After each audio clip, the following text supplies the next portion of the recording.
Fox 61 News at 10 starts now. Right now at 10, sticker shock is on the way with the first electric bill of the year. Rate hikes are coming to Connecticut, so what can we do about it? We'll go room by room to see how you could be saving money. And following breaking news tonight, another pedestrian hit and killed by a driver in Connecticut. We'll look at the scene with an update from police. And new year, new state laws. We'll look at some rules that will be added to the books in 2023. We begin at 10 with an alert about your electric bill. Good evening. Thanks for joining us. I'm Sarah Sanchez. The new year is just a few days away, and with that, new rate hikes for almost everyone in Connecticut. Eversource and United Illuminating customers can expect to pay about $80 more a month on their electric bills. But before that January 1st increase, it's a great time to assess your usage and ultimately save some money. Fox 61's Gabby Molina has more. With rates going up, every penny saved makes a difference. And there are small things that you can do in every room of the house to help you save some money. Starting in the kitchen, Eversource recommends waiting until food cools down before putting it away in your fridge. Putting hot food in here can force the fridge to use more energy by trying to get the temperature back down. Also, don't overload your fridge. It can make it work harder.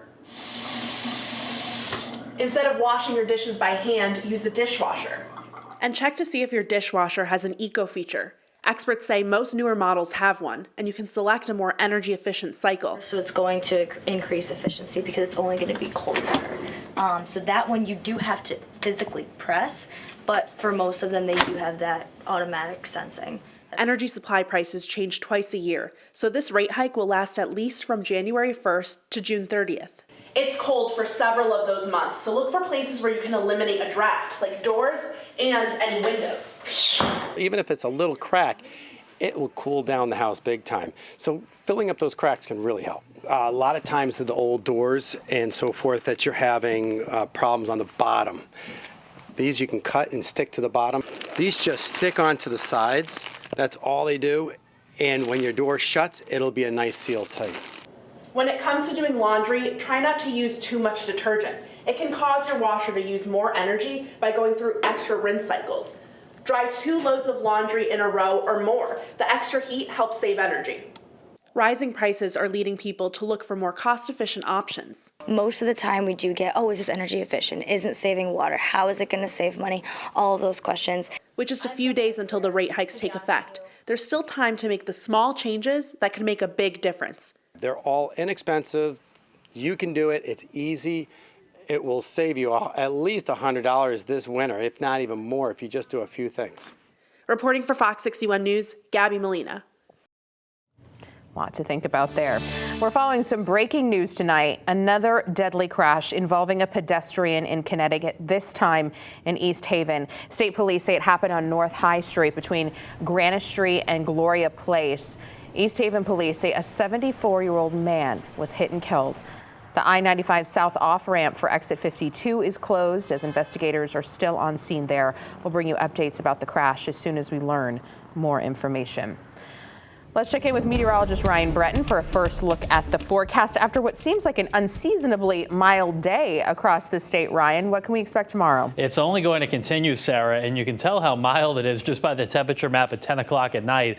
Obviously, Buffalo has been in the news lately. They are 40 degrees at this hour. That is a big improvement over the very cold weather and the lake effect snow they've had there recently. Tonight, there are just some clouds moving through the region, nothing falling from those clouds, though, so it is a quiet night. And even here in Connecticut, right now it's still fairly mild, so by morning we're only dropping into the upper 20s inland, low to mid 30s along the shoreline, and we have a good-looking day ahead tomorrow. There will be some cloudiness around during the morning, but not as cold to start, only around 30, and then we get up close to 50 in the afternoon with a mostly sunny sky, so a big warm-up begins tomorrow. High temperature 52 degrees, and that's not it. Friday we're in the mid-50s as well, and then over the weekend we're going to start to have some showers moving in on Saturday, and it looks like most of those showers come in just in time for New Year's Eve. I'll be back to talk more about that coming up. Sarah? Thank you, Ryan. Well, new at 10, police released the name of the man shot and killed in Waterbury. Police say 32-year-old Dennis Rowland was inside a car with another man parked near Mommy Market on Walnut Street. Someone shot them from a passing vehicle. Roland died at the scene while the other man was taken to the hospital. He's since been released. No arrests have been made, and anyone with information should call Waterbury Police. Tonight, disturbing new details in the alleged child abuse case in New Britain. Parents are accused of injuring their 4-year-old daughter so badly she died from a brain injury. The pair appeared in front of a judge today. Fox 61's Samaya Hernandez was inside that courtroom, and she's also been digging into the legal documents around the case. Yeah, these court documents are hard to read. They detail bruises all over the child's body. Now, this incident dates back to 6 months ago when the child's parents brought her to the hospital. Children at play on the gazebo at Plainville's Norton Park. That's where 31-year-old Rocky and 28-year-old Ashley Hernandez de Jesus say their 4-year-old daughter Veronica fell back on June 17th before they brought her to a hospital in Bristol. But doctors at Connecticut Children's Medical Center, where the child was transferred and put on a ventilator before passing away, noticed injuries consistent with abuse. Yes, she's our daughter. Rocky had few words, leaving New Britain Superior Court Wednesday holding Ashley's hand. The accusations right now, there's no proof. After a 6-month investigation, Bristol police arrested the couple Tuesday on manslaughter charges. My attorney's on vacation right now. He's going to be back January 3rd, and I will speak with him. So you're not having the same attorney? No, they said it was a conflict of interest. Ashley said her daughter was, quote, clumsy and, quote, falls a lot, according to court documents. An autopsy revealed scabbed over bruises on her ankles, consistent with someone, quote, restrained for extended periods, and a head injury so severe it deprived the child's brain of oxygen. Police say Ashley told them Veronica had tied balloon ribbons around her own ankles. The Department of Children and Families investigated the family back in 2017 and placed 4 children in the care of a relative. Some 2 years later, Veronica was reunited with her parents, but not the older kids, upon approval by the court. Leaving the courtroom Wednesday, Rocky called attention to DCF, saying he has concerns about his kids in foster care. Can you tell us why you're concerned about the foster mother? She's been investigated several times. DCF says it hadn't received any complaints concerning maltreatment of Veronica until her death. The couple is due back in court in 2 weeks. In New Britain, Samaya Hernandez, Fox 61 News. We have an update now on some breaking news we brought you last night at 11. A pedestrian hit on Route 101 in Killingly has died. State police say 45-year-old Amanda Bell of Plainfield was killed while crossing the road in the Dayville section of town. She died from her injuries at the hospital. Police say Bell was wearing dark clothing and was not walking in a crosswalk. The driver was not injured, and troopers are still investigating that crash. A woman is dead tonight after a morning house fire in Stonington. The fire happened on Moss Street around 9 o'clock. Firefighters say it started in the kitchen. 2 other people inside the home were treated and released from the hospital for smoke inhalation. Investigators are looking into what caused the fire, but they don't believe there were any criminal activity involvement. The Red Cross has stepped in to help.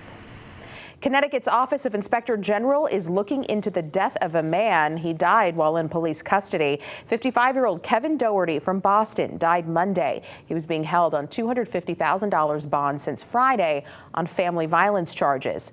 South Windsor police say he was in distress around noon Monday. When officers arrived to check on him, he was unresponsive.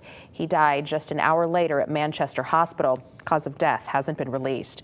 South Windsor's police chief is extending his agency's thoughts and prayers to the Doherty family and say they're cooperating with the state's investigation. Tonight at the Capitol, a look at the new state laws going into effect when the clock strikes midnight on New Year's Eve. About 24 laws will go into effect January 1st. One new law is called the tuck tax, which is a highway use fee. It will be imposed on certain heavy carriers. It's expected to generate about $90 million each year for transportation upgrades. Democrats say the revenue's needed, while some Republicans say it's a hidden cost for people in our state. All the states around us are already drawing from these trucks. Connecticut is just allowing them to get through with essentially less fee at this point. That's something we really need to keep an eye on. I would wholeheartedly support repealing that tax. 2 other laws will allow some people with cannabis possession and certain low-level offenses have their records cleared. You can find a full list of all the new laws taking effect January 1st. Head on over to fox61.com or download the free Fox 61 News app. The app's also a great resource for breaking news, weather updates, and traffic conditions across Connecticut. State immigration advocates are calling the Supreme Court's decision to allow Title 42 to continue un-American. Title 42 is a Trump-era rule. The U.S. can turn away migrants over COVID-19 concerns. Back in April, the CDC said Title 42 was no longer necessary. Those who work with immigrants say Title 42 is creating even bigger issues at our borders. When Title 42 is finally fully rescinded, we are looking at roughly a full year's worth of migrants who are going to be coming across in the following days and weeks. As soon as we lift it, or before, we need to prepare for that influx in migrants.